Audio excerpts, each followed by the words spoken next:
Assalamualaikum warahmatullahi wabarakatuh. Waalaikumsalam warahmatullahi wabarakatuh. Alhamdulillahillazi anzala ala abdil kitaba wa lam yaj'al lahu iwaja.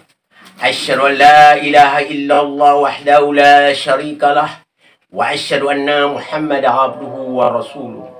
Allahumma sholli ala Muhammad wa ali Muhammad. Allahumma sholli ala Muhammad wa ali Muhammad. Bapak-bapak, ibu-ibu kaum muslimin rahimakumullah. Pada malam hari ini judul taklim kita syarat doa dikabulkan Allah.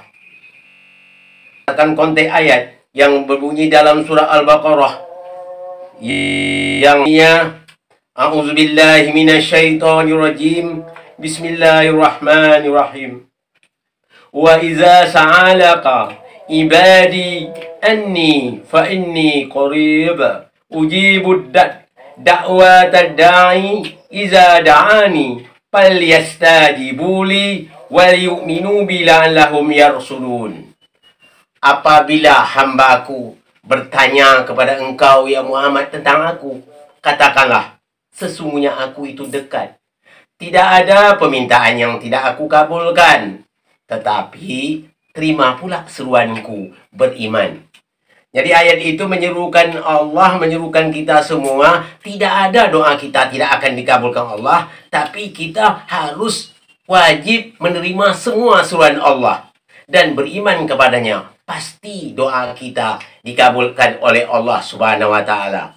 Memang banyak orang berkatakan, ngapalah saya Ustaz, katanya. Saya banyak berdoa, saya taat, beribadah katanya. Tapi doa saya tidak diterima oleh Allah. Tidak dikabulkan Allah. Si anu itu, dia tidak solat, tidak melaksanakan ibadah yang lain. Tapi diterima oleh Allah. Bahkan dia lebih kaya dari saya. Apa penyebabnya?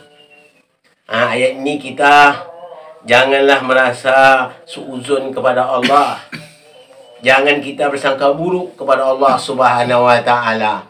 Kadang-kadang Allah pernah nyatakan juga, jangan kamu merasa iri kepada orang yang kami berikan kekayaan dan punya harta yang banyak.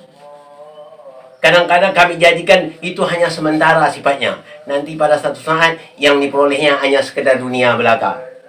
Jadi syarat kita yang dua itu kata Allah, kita wajib menerima seruan Allah. Maksudnya semua yang diperintah Allah kita laksanakan. Itu syaratnya.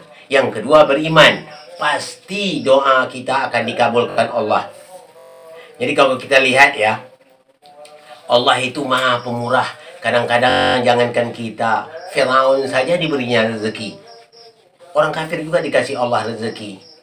Itu memang suatu kemurahan Allah. Tapi cuma sekedar di dunia ini saja. Di akhirat itu dia tidak memperoleh apa-apa. Begitu maksudnya.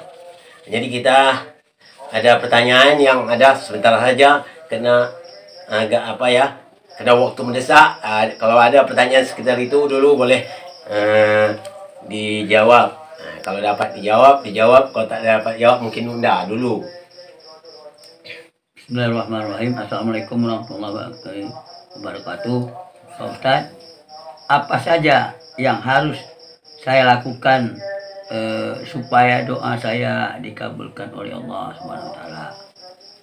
Pertama yang harus bagus doa apa yang harus kita lakukan. Memang kita banyak untuk introspeksi diri. Kenapalah katakan doa saya tak dikabulkan. Yang syarat pertama mudah saja. Apa syarat pertama yang mudah? Kita melaksanakan segala yang diperintah oleh Allah. Semua yang diperintah oleh Allah itu kita laksanakan. Sebagai ayat tadi. Yang kedua, betul-betul kita beriman, yakin kepada Allah Subhanahu wa ta'ala. Tidak ada jalan lain, pasti Allah kabulkan. Ini menjanji Allah kepada kita semua. Ini. Ada yang kedua. Ada pertanyaan kedua?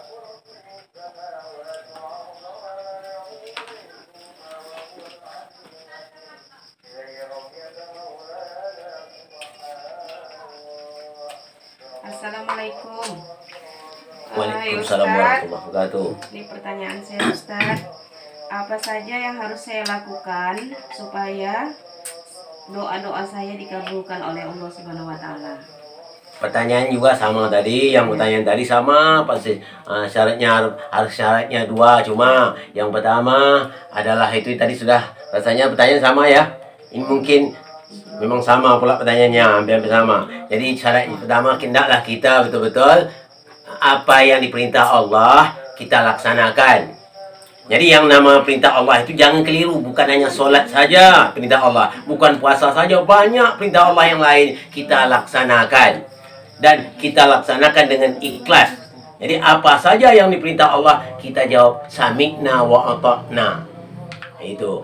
Siap. Yang kedua Ustaz, kapan kira-kira waktu yang tepat Ustaz untuk kita bisa melakukan doa agar doa kita bisa dikabulkan oleh Allah?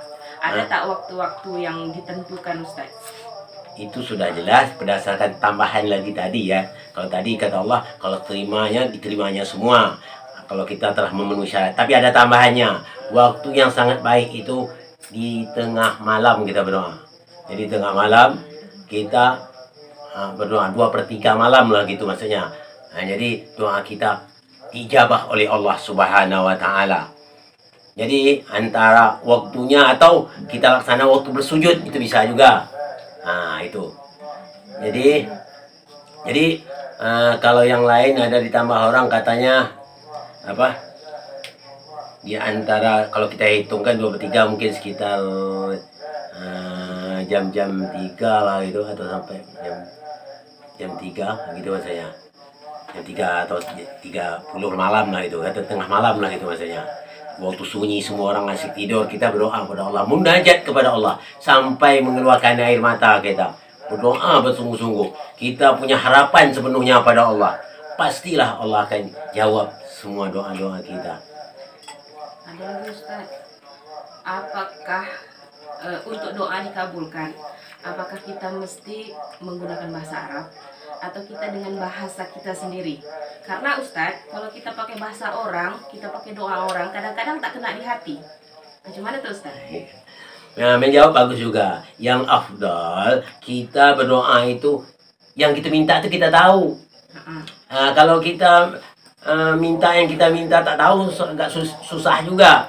Jadi kita berdoa dengan bahasa kita, ya. Kita guna bahasa kita sebab kita menjiwai bahasa kita itu. Kalau kita belum mampu berbahasa Arab, guna saja bahasa kita sehari-hari. Jadi itu. Jadi Allah itu Maha tahu. Semua bahasa ini Allah tahu. Jadi bahasa apa yang boleh kita berdoa, bukan harus bahasa Arab, tidak. Bahasa yang kita pahami supaya lebih khusyuk ya kita minta pada Allah Subhanahu wa taala. Ini mungkin kalau apa ya. Jadi saya singkat pada semuanya tadi. Ini kesimpulannya. Kesimpulan tadi pertama itu kita menerima semua yang diperintah Allah. Ya, semua yang diperintah Allah kita laksanakan tanpa terkecuali. Kafah namanya, keseluruhannya. Yang kedua, betul-betul beriman dan yakin kepada Allah Subhanahu wa taala. Setelah itu kita laksanalah sesuai yang ditunjukkan oleh Allah tadi. Insyaallah semua doa kita janji Allah tidak ada dihampakan oleh Allah Subhanahu wa taala. Mudah-mudahan pada pengajian pada malam ini membawa barokah bagi saya dan untuk kita bersama. Wabillahi taufiq wal hidayah. Wassalamualaikum warahmatullahi wabarakatuh. Allahumma sholli ala Muhammad wa ali Muhammad. Allahumma sholli ala Muhammad wa ali Muhammad. Allahumma sholli ala Muhammad.